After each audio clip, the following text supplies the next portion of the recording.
Well, I think we should open with a serenity prayer. What do you think? I think we need them that guide into this meeting. And exactly, what do we need for a great meeting? God, grant me the serenity to accept the things I cannot change. Courage to change the things I can. And the wisdom to know the difference. Well, welcome everybody. Keystone Thursday night Big Book Study Workshop, or the program of recovery laid out by the first 100 Minute Women. Ray and myself will be hosting, so it should be a good time. We're going to kind of go through this and chop up the book a bit, and I missed a couple meetings, but that's okay. You know what I mean? Ray will tune me up, and we'll have a good time, and those who want to follow along, it should be great. Missed you guys. Working for a living really, what an opportunity, though, eh? So, just blessed enough to have a job and be able to be self-supporting, so it's pretty cool.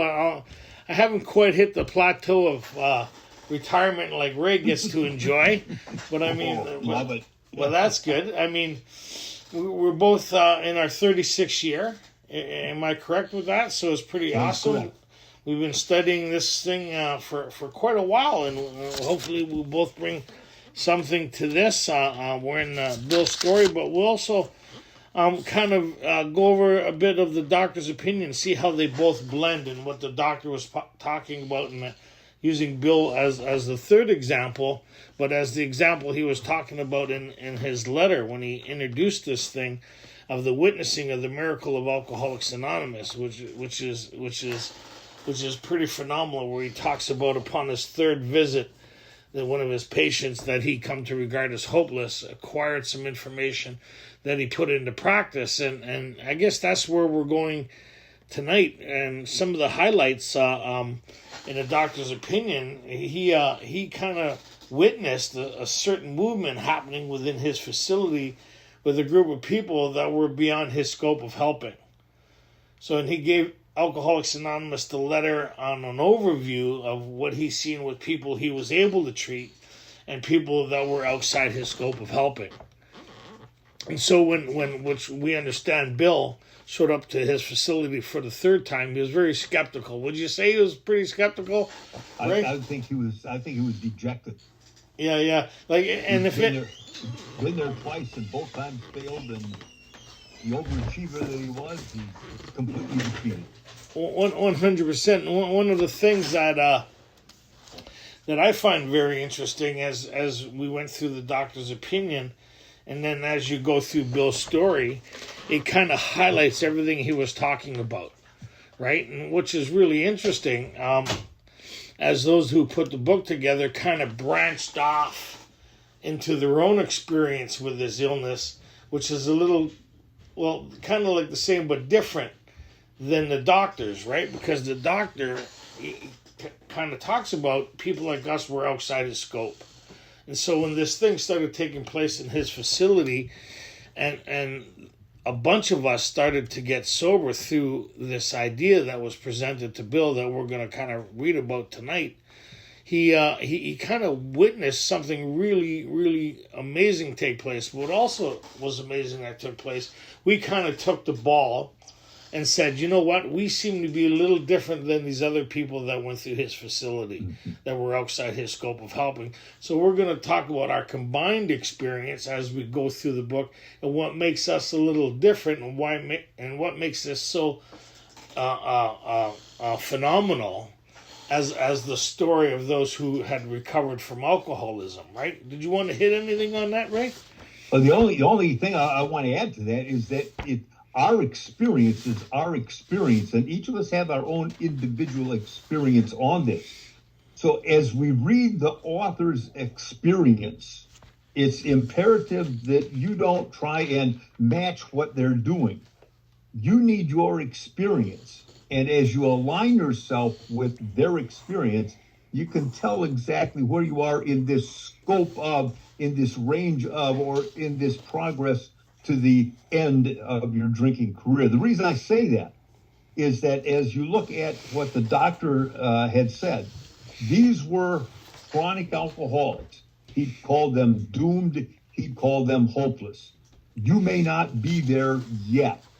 So recognize where you are on this path in your drinking career. And that's the beauty of the book as we go along, and they explain alcoholism from not only their experience, but the collective story of alcoholism, what it looks like.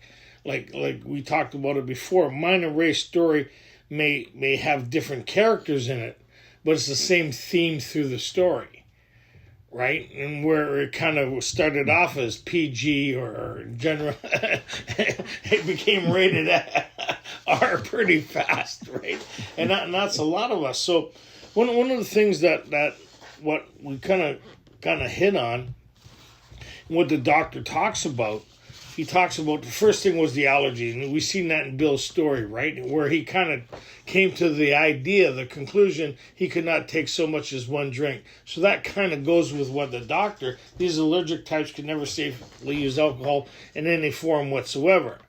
But then we see Bill struggling with this other thing that the doctor talks about, that something happens in the psyche that puts them, which we'll find out, beyond human aid, right? And Bill, was was committed to the idea of not drinking. He wasn't struggling with the idea of not drinking. He was committed to the idea of never taking a drink again and resolving his hope he tried again.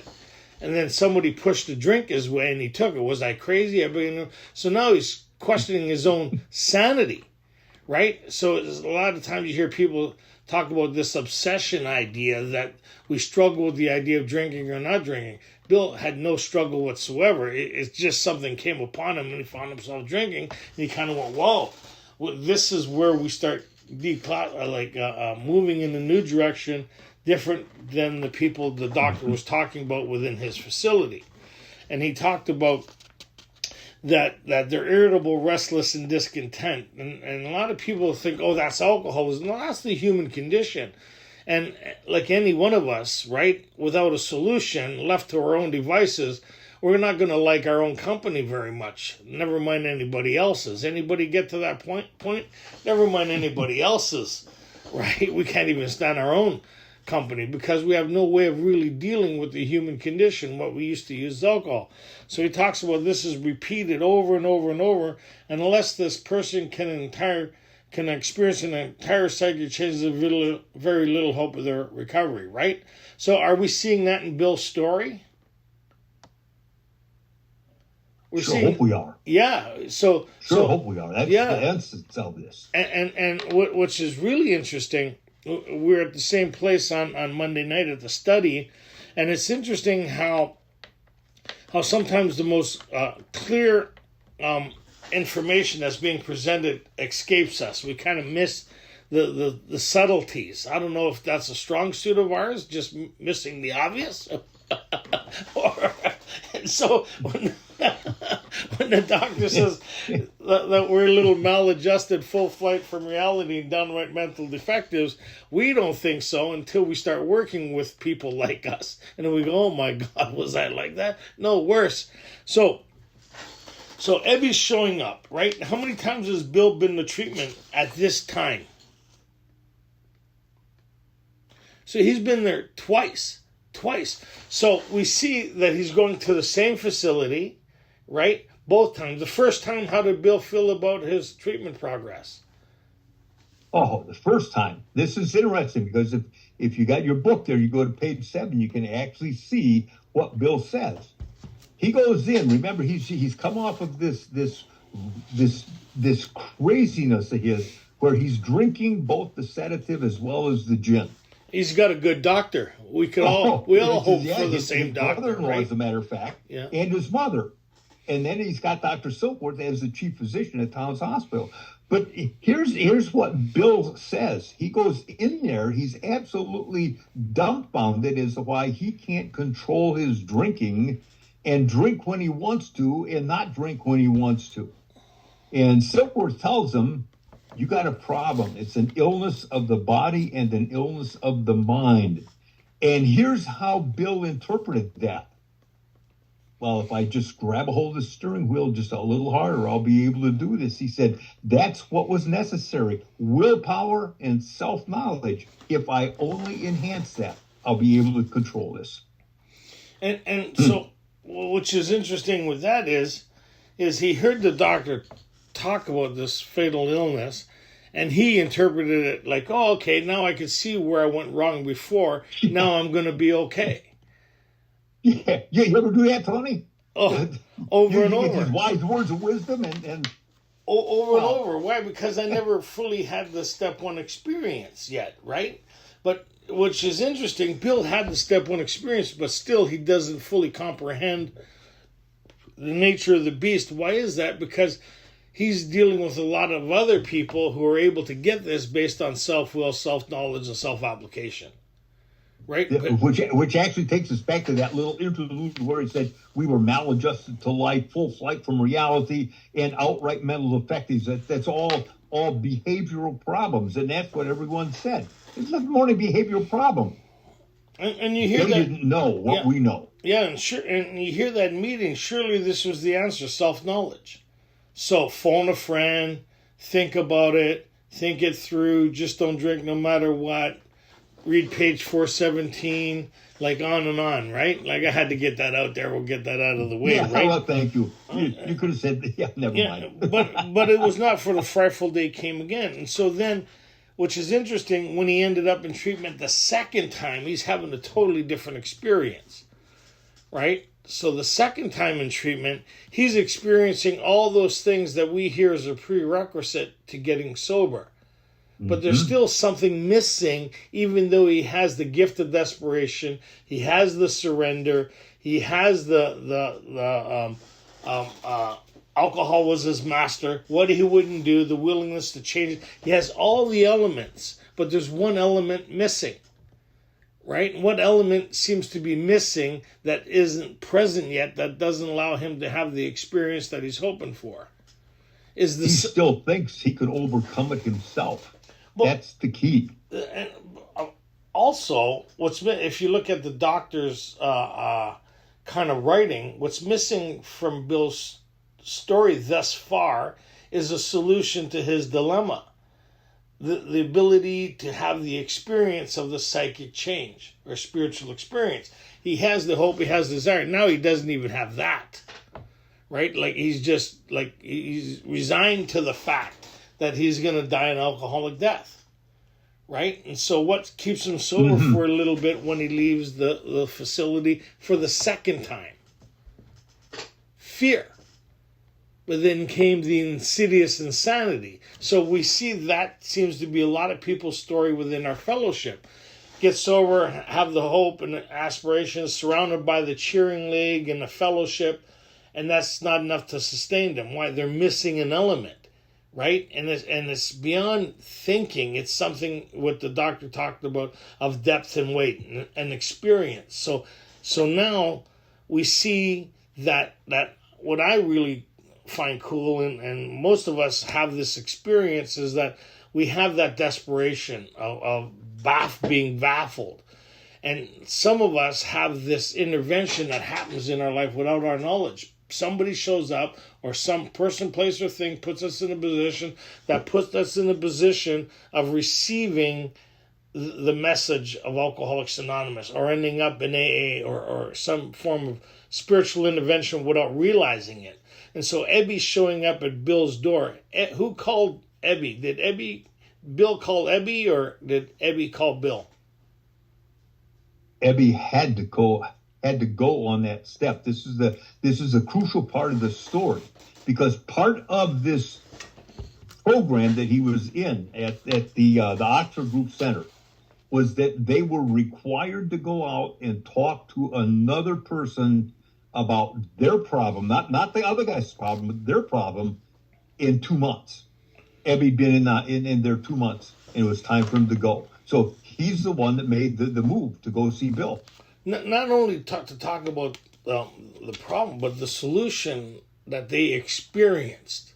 And that's crucial, because Ebby, we're going to find out, had an experience. He's come to pass that on to Bill, which we would call a 12-step call, right? Which we would call, later on in the book, they talked about when we were approached by those with whom the problem had been solved, not by those who are still working on the problem. Big difference. When we were approached by those with whom the problem had been solved. So at this point in time, based on this person's experience, they're no longer dealing with the same problem Bill's dealing with. They're having a different experience that they come to pass on. So why don't we start off with the door open, unless you wanted to start somewhere else. The door opened, and he stood there, fresh-skinned and glowing. There was something about his eyes. He was inexplicably different. What had happened? Well, he said, I pushed a drink across the table. Being the considerate friend he was, right? Being the considerate friend he was, right? Well, we got to recapture all those old times. I mean, my God, I'm feeling down here. I need a little lifting of my spirit. Yeah. So, disappointed but curious, he refused it. Now, what had gotten into the old guy? It wasn't himself.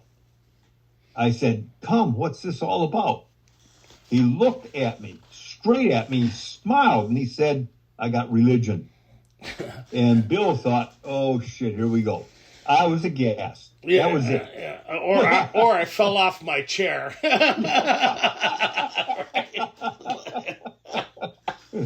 it's interesting how he puts this in his story. Yeah. Instead of making wisecracks and stuff, what he actually said was, so this was it. Last summer, an alcoholic crackpot, now a little cracked about religion. Yeah, he had that starry-eyed look. Yes, the old boy's on fire, all right.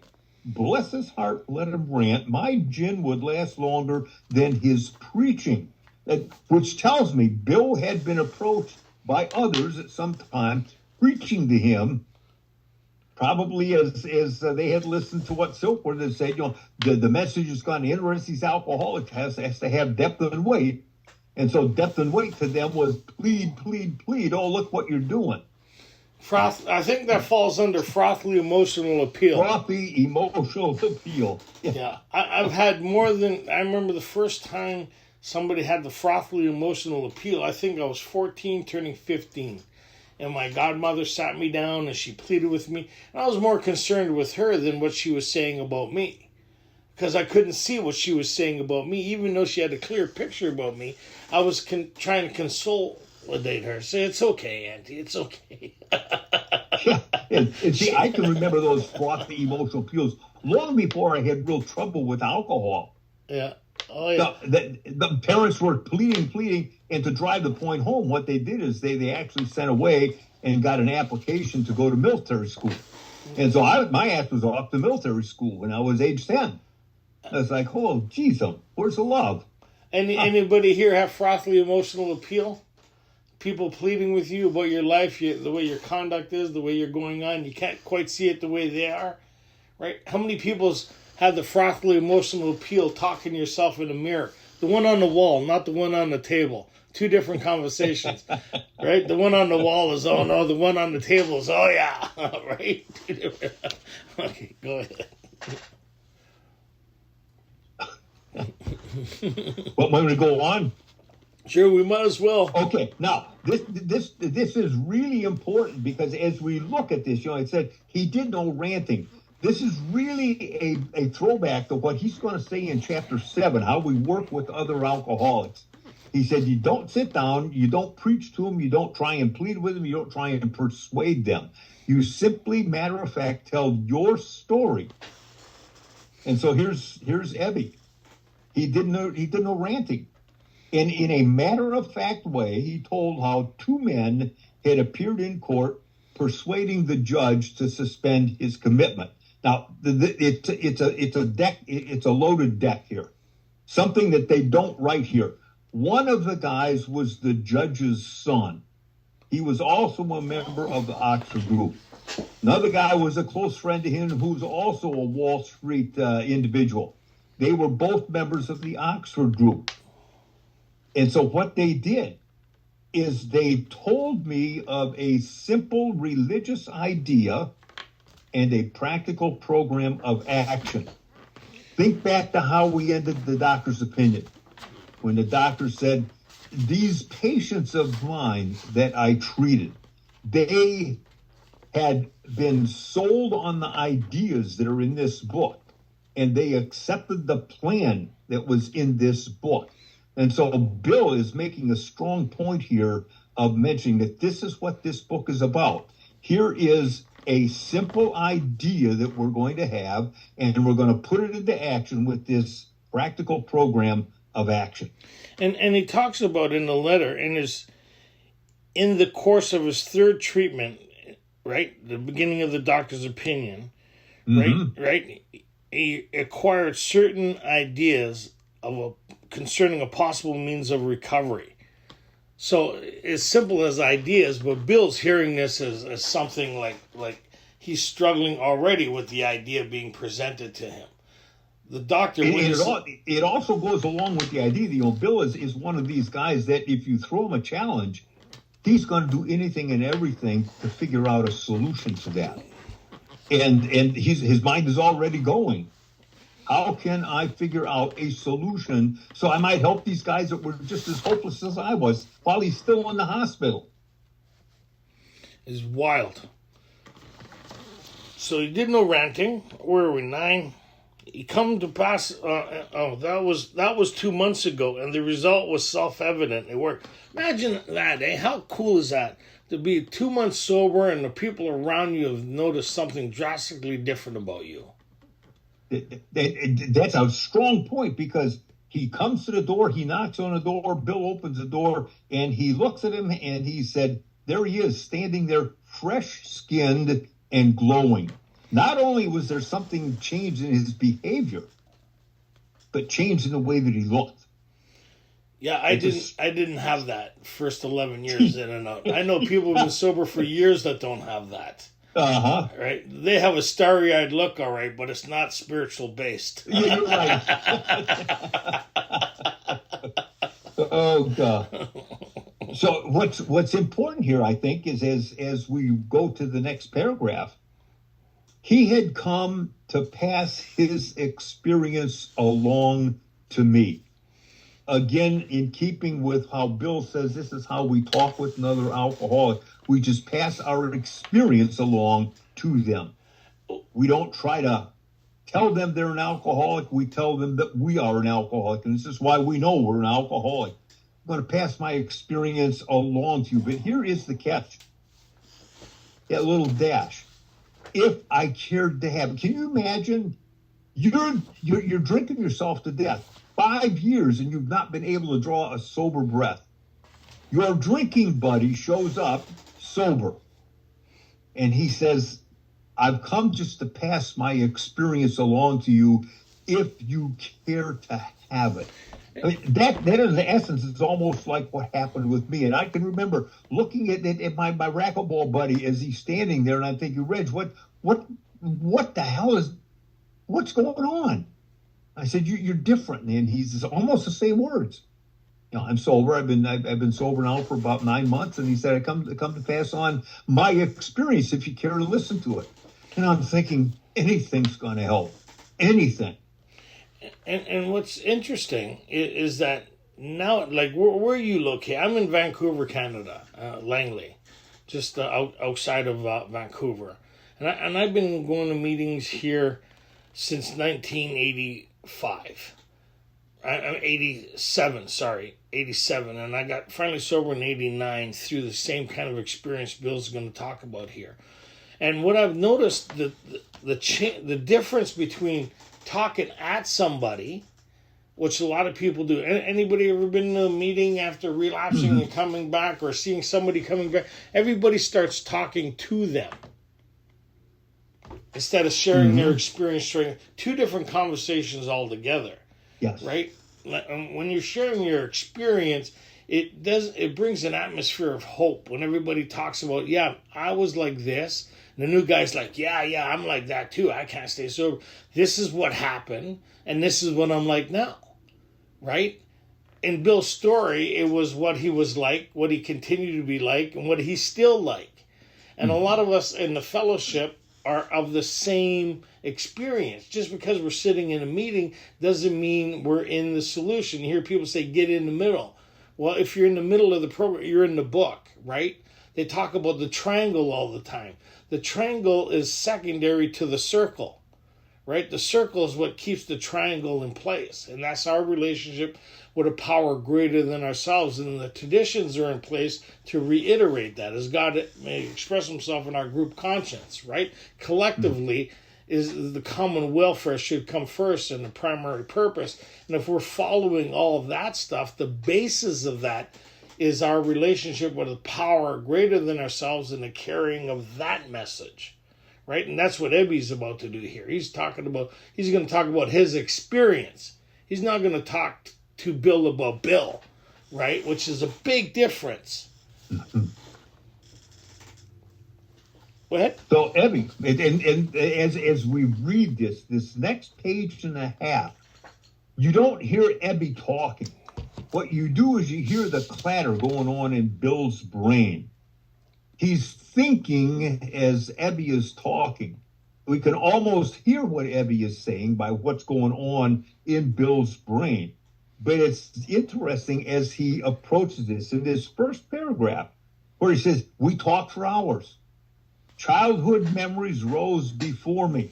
I could almost hear the sound of the preacher's voice as I sat on still Sundays way over there on the hillside. There was that proffered temperance pledge I never signed, my grandfather's good-natured contempt of some church folk and their doing, his insistence the spheres had their music, but his denial that the preacher's right to tell him how he must listen, his fearlessness as he spoke of these things, and just before he died, he spoke of those things.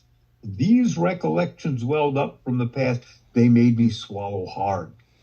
This is Bill in his mind. As Ebby is talking to him, he's thinking, well, Ebby, I know that there is a general theme of how life should be lived, but let me tell you about my idea that I got from my grandfather. I can hear the preacher over there telling me what I had to do, how I had to think, how I had to be. Those people that came and tried to give me this temperance pledge to sign when I was in grade school, trying to again tell me what to do and what to be. And church folk doing the same thing. And you tell me that because I believe that when the planets and the stars are all in alignment, that they make a certain vibrational music. You can't tell me that that's not how I should think or believe. And he talks about these things in his mind as Ebby's probably trying to tell him. There's a spirit of the universe. Simple religious idea, remember? Spirit of the universe that has guidance over everything. Interesting. What do you take on that, Tony? Well, what's interesting here is the idea is that they're talking for hours.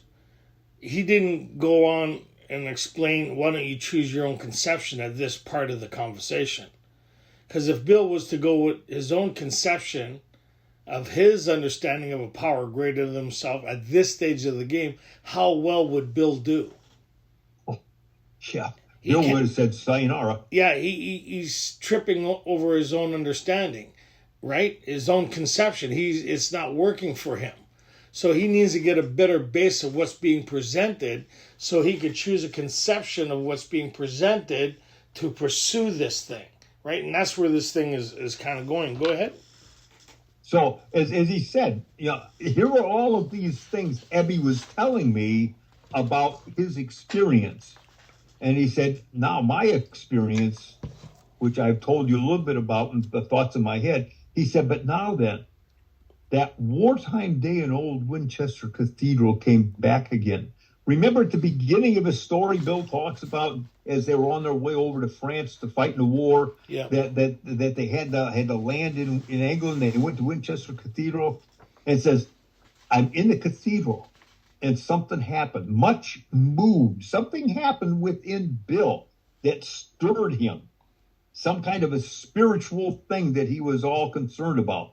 And more than likely, I'm the commander of an artillery unit. I'm going to be on the front lines. I'm probably going to get shot at and killed. And I don't want to have that happen. I just got married before I left. What's going to happen? And so he wanders outside and he sees a tombstone to Thomas Stetcher. And he thinks, is this a relative of Ebby, my good buddy? Because he was also the commander of another unit but instead of being on the front lines, he was in the back of the lines. And so Ebby probably had a real tussle with his spirit within himself. He said, I'd always believed in a power greater than myself. So that's an interesting point, right? Yeah. So he believes that there's something, but he doesn't have what's necessary to bring about a change, right? So he believes that there's something, but his belief system isn't enough to create a change. You don't think he would have resorted back to that in the second time in treatment, that he would have that moment with God, talking to God or whatever, as we all probably do in those moments of total desperation and bewilderment, right? That cry out to something. Yeah, if the foxhole prayers would have worked, that'd been the power that he needed right there. But he always believed in a power greater than himself. He often pondered these things. He wasn't an atheist. He said, few people are. That means blind faith in a strange proposition that this universe originated in a cipher or in nothingness, and it aimlessly rushes nowhere. He said, my intellectual heroes, and he's telling you about these powers greater than himself. My intellectual heroes, the chemists, the astronomers, even the evolutionists, they suggested vast laws and forces at work. But notice, Bill's not saying they worked for me. He knew that they worked, but he wasn't able to conjure up any kind of power that would say, help me, help me, help me. And he's going to touch on that. And later through the book, which is really interesting, is the doctor's opinion, Bill's story, they start breaking it down more as we go through the book. And this section here where we're kind of reading really gets revisited in We Agnostics. Right? They really break it down there into a simplest form of the conversation they're having here. So what Bill's going to go through here is the same thing most of us will go through by the time we finish We Agnostics. And that's a good point, Tony, because he's talking about that's going on in him at that time, and now he's putting it out there and say, this is what you need to consider. Just like Ebby is telling him right now. Well, here's the consideration. He said, despite contrary indications, he said, I had little doubt that a mighty purpose and rhythm underlay all. He said, how could there be so precise and immutable law and no intelligence? He said, I had simply had to believe in a spirit of the universe who knew neither time nor limitation. That was as far as I had gone. And the reference that he's going to make here in chapter 4 is when he talks about that prosaic still girder. You can see the prosaic still girder, it's strong, but when you are asked to explain what causes its strength, you're at a loss because you don't know what's inside of it. He says, we believe what we see, but what we don't see, we just can't believe. But we're told why that strength exists. That's where we have to start believing in a power beyond our own mind.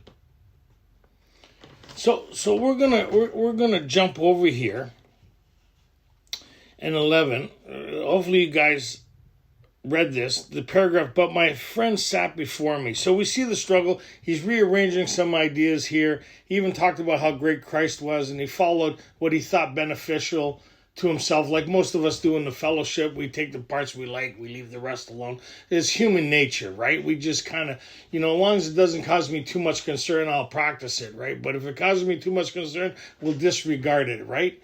So, but my friend sat before me. And he made the point-blank declaration.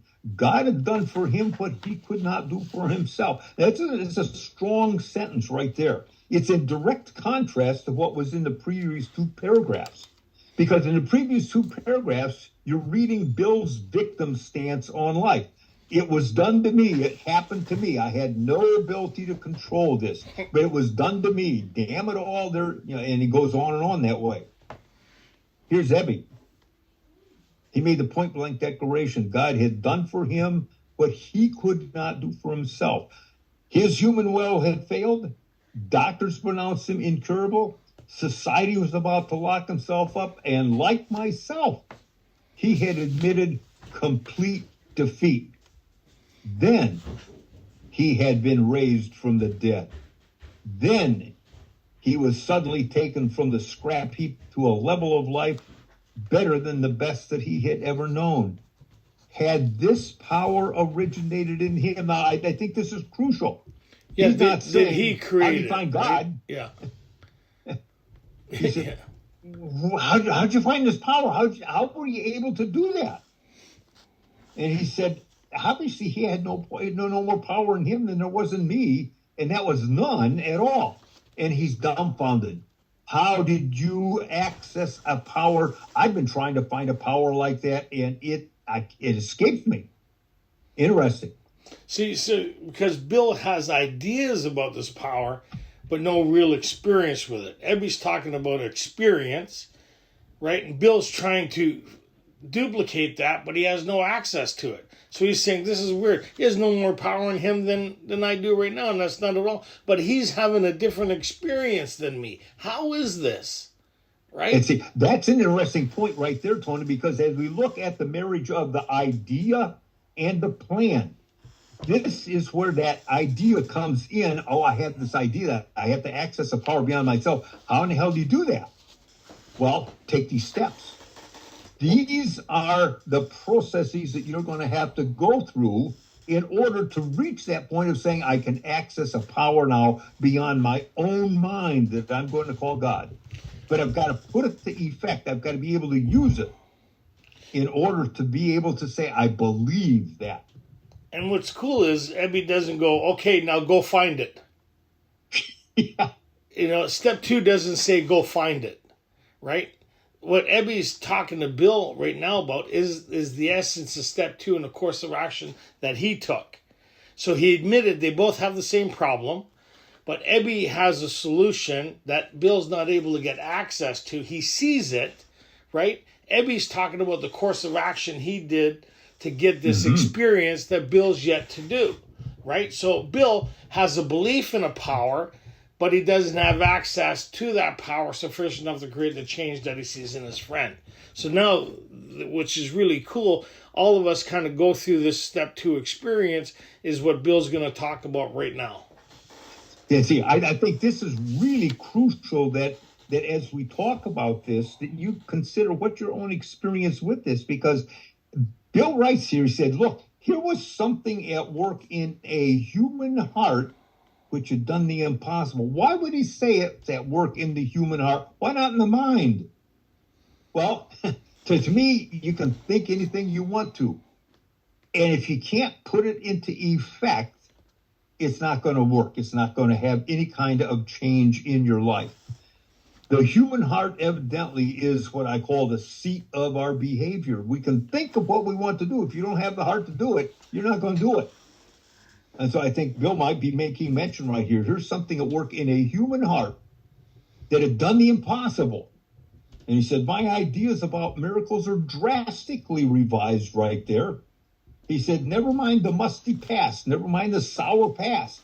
Here sat a miracle directly across the table from me. He shouted, great tidings. So, then he expands on this.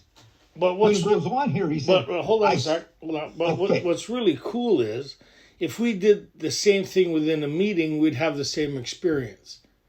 If a new person sat in a meeting and everybody talked about their experience like Ebby did, their ideas of miracles would be drastically revised then, that there's possibly something at work here that I don't get access to, that I can get access to, right? And this shift that happens in a meeting, if you want what we have and are willing to go to any lengths to get it, this thing that's available to us, the ABCs, right? A, that we're alcoholic and could not manage our own lives, right?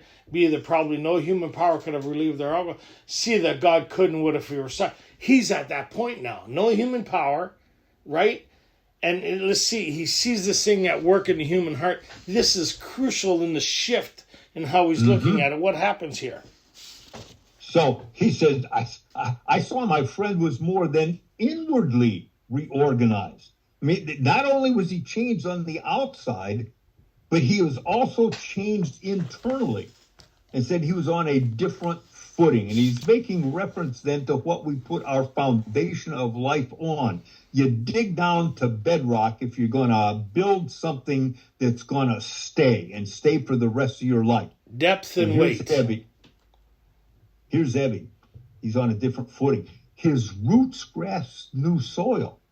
This is also an interesting concept. It's almost like the roots had been ripped out of that old soil and they had been transplanted in new soil. Bill's thinking of all of this, and he's wondering, how in the hell did he do that? He saw that in his friend. But we need to back up just a bit here. Yeah. Right on the transition. So he talked about at work in the human heart, which had done the impossible.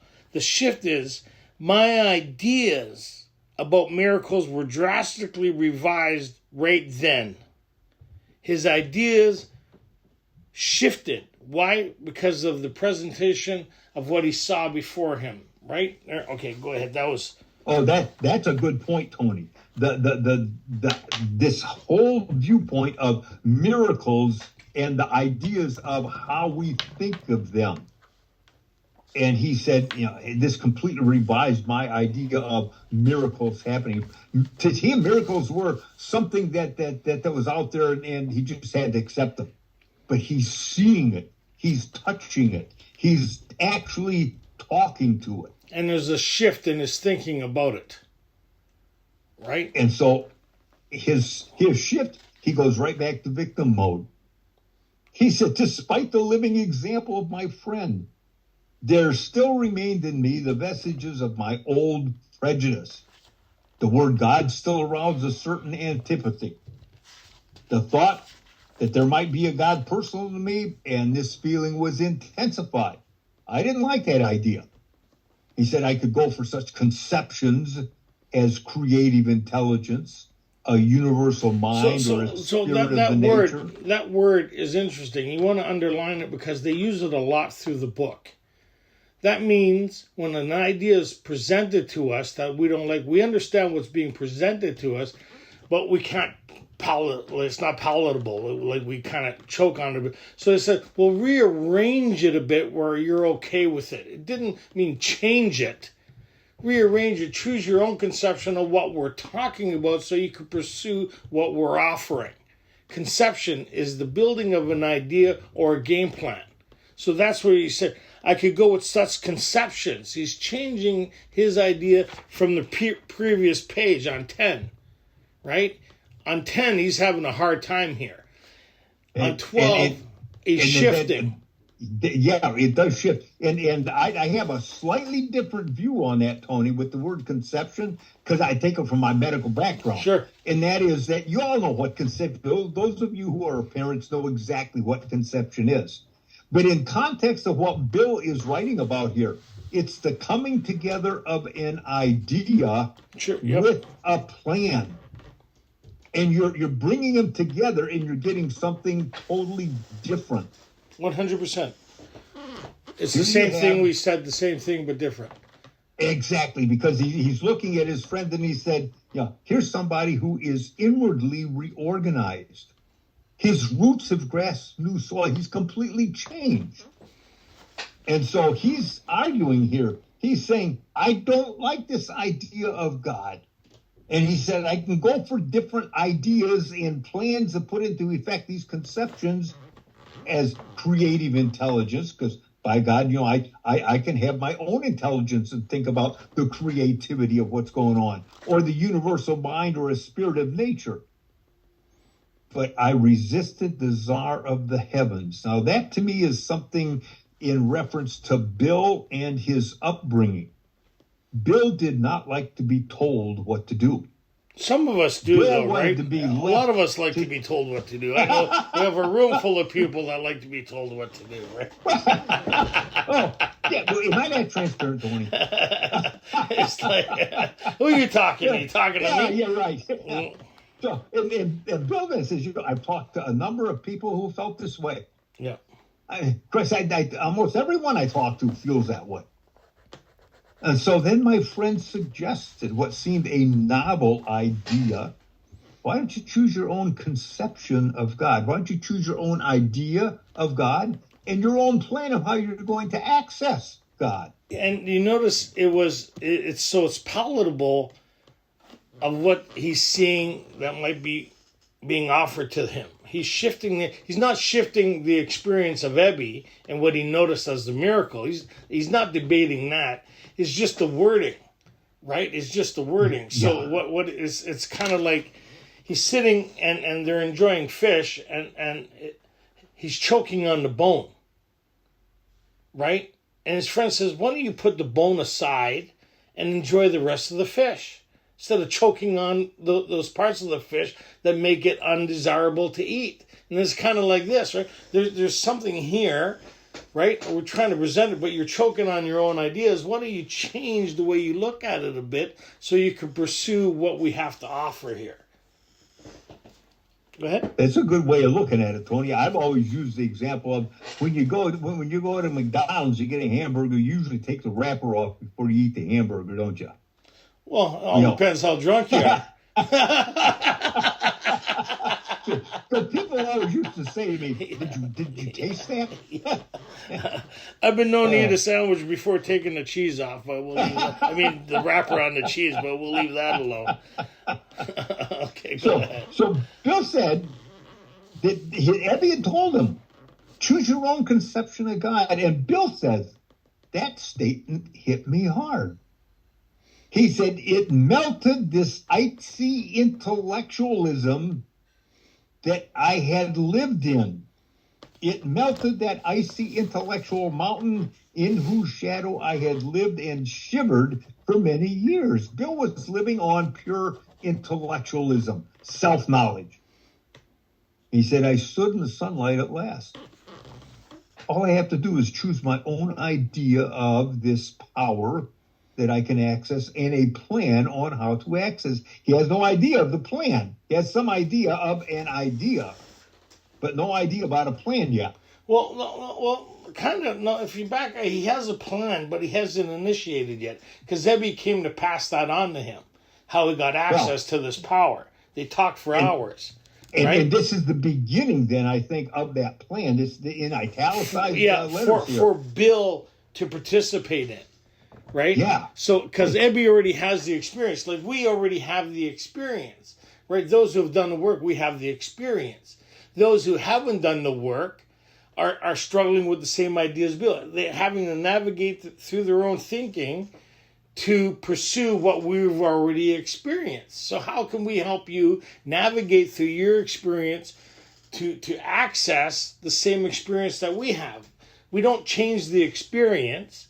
We change how we look at it to pursue the same course of action. No matter how you dress it up, it's the exact same course of action. You cannot change the course of action, right? So I always use that thing is like cell phones, right? Like you can have a Samsung and I could have a Apple iPhone, and before the same charger wouldn't work, right? The same charger wouldn't work on the phone. I'd still be lack of power, and I wouldn't be able to access everything that you have. But all of a sudden, they're saying here, well, you know what? You don't need a cord.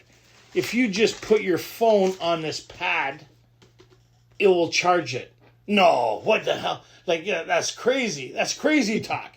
And then he goes, watch this. He puts his phone on it, and it lights up. It starts charging. It's like, holy shit, I've never seen anything like that. And then let me try that. And you put your phone on it, and it's just like, you just invented light or something. Like it's like, holy shit. And you can't wait to show somebody, hey, look what I got. This access to this power. Did you have a mirror as I was talking with my lady friend? Because she had done the same thing to me. I said, you're full of shit.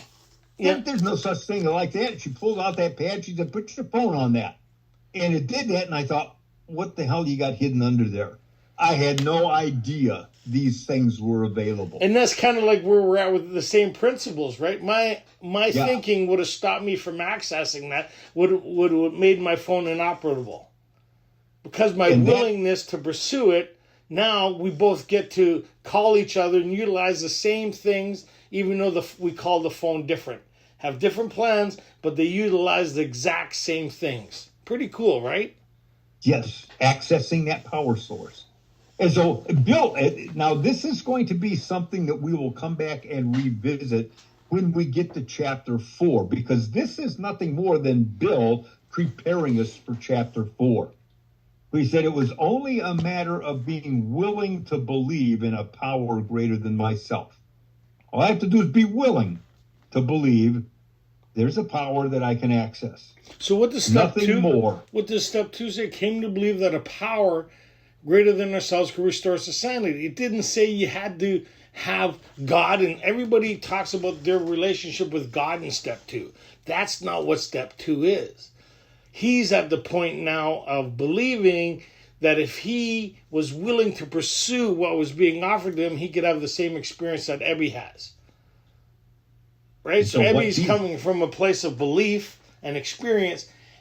Bill's coming from a place of being willing to believe. Right? Yeah, nothing more is required, right? And he doesn't say the whole thing here that he's going to say in chapter 4. But this idea of willingness is the central theme of that chapter to develop faith and belief in. But here, Bill's saying, it's only a matter of willing to believe in a power greater than myself. I didn't have to believe in it. I only had to just believe that I might be able to access that power. Willing. Just, are you willing? Can you participate in the saving of your own life? Can you do that? Okay. And so in chapter 4, what he's going to say, here are the simple little steps to do that. Set aside any prejudice that you have. He talked about those prejudices in that paragraph we were at the top of the page. Yeah, I could not go with conceptions of what you're telling me, but I could go with these. So I could set aside prejudices. And I could even express a willingness to believe.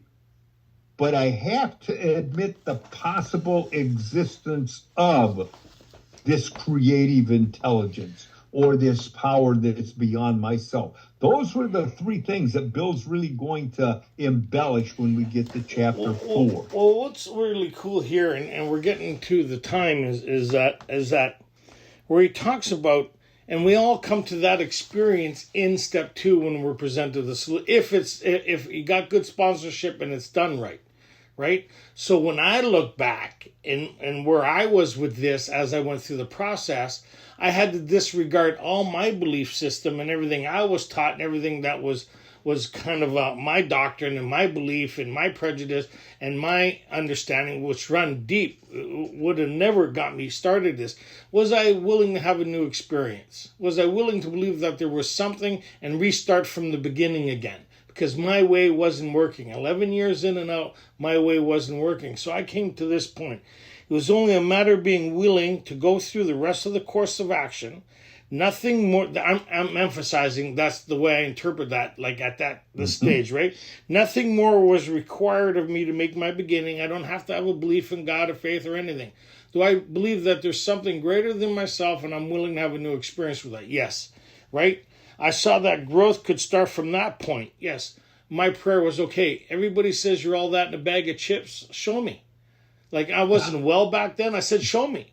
Which is the most powerful prayer I learned in the beginning was, okay, my mind is skeptical. I can't see it. Show me. Right? So I saw the growth could start from that point. Upon a foundation of complete willingness, we're building a structure. I might build what I saw in my friend. Would I have it? Of course I would. So we see that Bill has done all 3 steps sitting with his friend at the kitchen table. He admitted his situation was beyond human aid, powerless, right? Doomed to an alcoholic death. He came to believe that there was something greater than him. And he also believed that if he did the same thing that his friend did, he might build what he saw in his friend. Sitting at the kitchen table drinking. Right? So he did three steps. Would I have it? Of course I would. Would you like this? Yes. That's the decision. Yes. But he needs to take a set of actions to confirm that. So this week, read the rest of this and see what the difference is the 3rd time in treatment compared to the first 2 times. So he's going back to the same facility here where he talks about he was separated from alcohol for the last time. So read Bill's new experience and see if you can see what the difference is. A lot of people, it's so subtle But it's the key point to this whole thing. The doctor talks about it. The book talks about it. All the way through, there's a theme here on this one thing that made all the difference in the world in Bill's story. So the third time in treatment, he's going to the same facility, surrounded with the same people, with the same situation. But there's a change here. What was the basis of the difference that allowed him to have this new experience that we're going to read about the third time in treatment? Mm-hmm. Read that this week. Did you want to add anything to that? Actually, Tony, the only thing I wanted to add was my sponsor was much like your sponsor. In fact, I swear to God, what you're saying, we had the same sponsors, but I know we didn't. But his whole idea for me was, Ray, we don't give a damn what you think, feel, or believe. We only care what you do. Are you willing to do what is required of you, what these steps have you to do?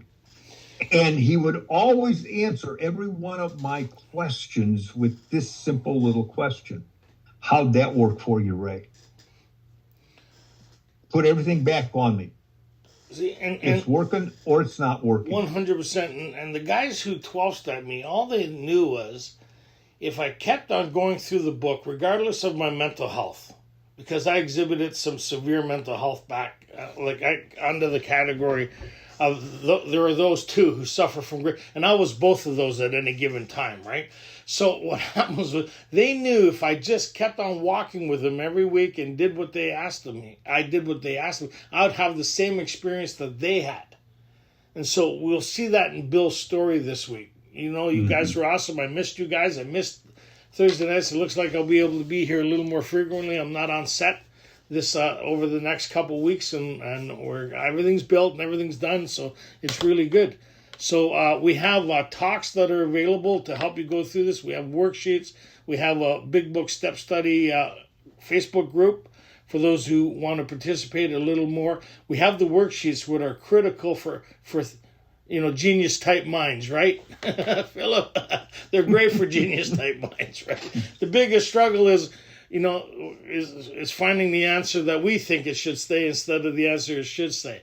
So, and we have a 7th edition for those that can. We have a little discussion afterwards if you have some questions or some highlights. If you have, if you think the meeting went really well, I'd love to hear about it. If it didn't go too well, then Ray would love to hear about it. So, live long and prosperous. May the force be with you. And we'll close with the serenity prayer. What's the basis to a great life, Ray? God. And I always close, Tony, with the 7th step prayer. Well, we're not there yet. We're not there yet. What have you been doing? I leave you unsupervised, and what are you doing, Ray? What are you doing? What are you trying to scare people? What are you trying to do to them? Remember, we're moving in slowly here. Like they think we're dating and we're creating a marriage. Easy. God, grant me the serenity to take Tony as he is. God, grant me the serenity to accept the things I cannot change, courage to change the things I can, and the wisdom to live. To know the difference.